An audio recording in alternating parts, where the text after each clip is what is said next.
Hey, welcome back! Today I want to show you my new setup. I try to create a desk that works both as a working area and a gaming space, keeping costs low but still making it functional. In this video, I show you how I mix these two words, work and relax, in one single place.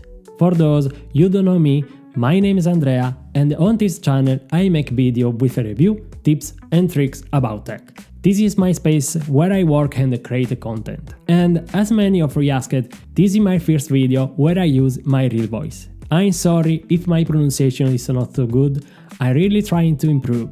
Thank you for your support. So, also this year I wanted to make a relaxing atmosphere, adding elements inspired by nature, so that I can feel calm while working. For this reason, I decided to change the wall color from bright white to a sage green with a touch for grey. I think it gives a calm vibe and looks great with the dark walnut furniture and the black details. About the desk, I didn't want to change it. I kept the same one I've been using for a while, the same you already saw in my latest videos. It's an electric desk with up and down motors, so I can easily adjust the height the way I need. I really love this type of the desk because you can work in any position, sitting or standing, and make it for your needs. And very important, it also helps to prevent the classic back pain. The size of the desk is the same, 160 by 70 cm. For me, it's perfect size to place all the tech stuff and still have enough space for both working and gaming. This is way I can move freely while keeping the setup clean and organized. Okay, now let's move it to the main pieces. For the monitor, I wanted something good for both working and fun. I need it not big, with built-in speakers and not too expensive, since I'm still searching for the perfect setup. So let's say this is my first test.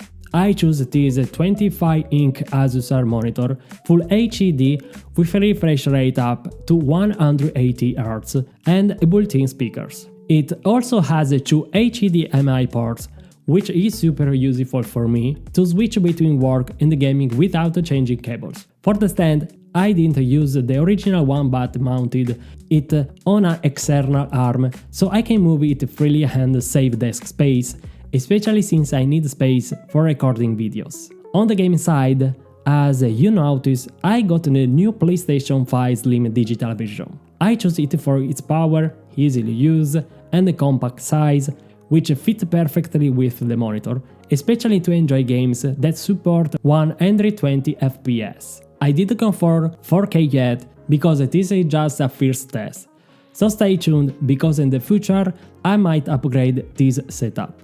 I also changed the cover. The classic white felt too heavy, so I bought the original Sony Midnight Black cover. It matches the furniture and the devices and creates a nice contrast with the green wall. I also got the original Sony stand to place it vertically and save desk space. But I still have some doubts since many gamers are reporting problems with it. Probably I'll think more about this in a future review. For the office and work side, I still use my reliable and powerful MacBook Air M2. The reason is simple. I don't always work on the desk, so I need a laptop to move around easily, but I can also use in the setup when needed. I use a simple stand that keeps the Mac slightly tilted, so I can use it together with the monitor. The only issue with the Air is that it has no HDMI port, so I must use an adapter. And you can use it with the lid closed unless your monitor has a USB-C port with power delivery, but that is usually found only on higher-end monitors, not the one I choose. So if you have a similar setup for work, keeping this in mind because it makes a big difference in their use. For cable and the mouse, I still use my old Logitech ones. I really like them, good quality and both wireless. This is why I avoid cables on the desk, keeping cleaner, and I can connect them easily to other devices too. And speaking of cable, I know how annoying they can be, so I try to keep everything as tidy as possible.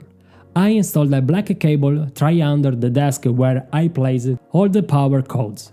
I also use clips to hold the cable together and guide them neatly to the power outlet. This makes the desk look clean and also helps avoid tangles and makes it easier to move devices. For comfort, this year I also choose a new office chair. Nothing too big, just a small shell-shaped chair with wheels and fabric cover. It feels cozy and comfortable without taking too much space, since my room is not very big. On the floor, I put a fabric rug from IKEA. It's great for comfort, especially in winter, since I love walking barefoot. It's a bit harder to keep clean, I still need to get used to it, but it really changes the vibe of the room. For the lighting, I choose two simple lamps. One floor lamp, black with gold details, which looks nice with the style of the room and gives my good light when I work. And one small desk lamp in a lantern style, which gives a soft light, perfect for gaming at night, helping the eyes. I also added a LED strip behind the monitor. I didn't stick it to avoid damage, I just left it a bit loose, so it stays hidden but still gives a nice glow. As a plus, I bought a professional studio lamp, one of those thin LED panel lights with a new tripod. It makes the room look more professional and improves the quality of my videos. To finish the setup, on the left side I added a big artificial plant. I would have preferred a real one, but at this spot they always died, so I chose a practical solution that still looks nice. On the right side I kept my bookshelf where I display action figures, comics and also store small tech items. Next to it, there's the IKEA panel, very useful for keeping pens, cables and the charger close at hand. So this is the full tour of my new setup. I know it's nothing too special, but I think it's a good starting point. In the next months, I'll bring new updates and review, like on the PS5 and the monitor, to tell you my experience and test their potential. So if you're interested, keep following me, let me know what you think in the comments, and tell me also what your favorite setup is. See you next time.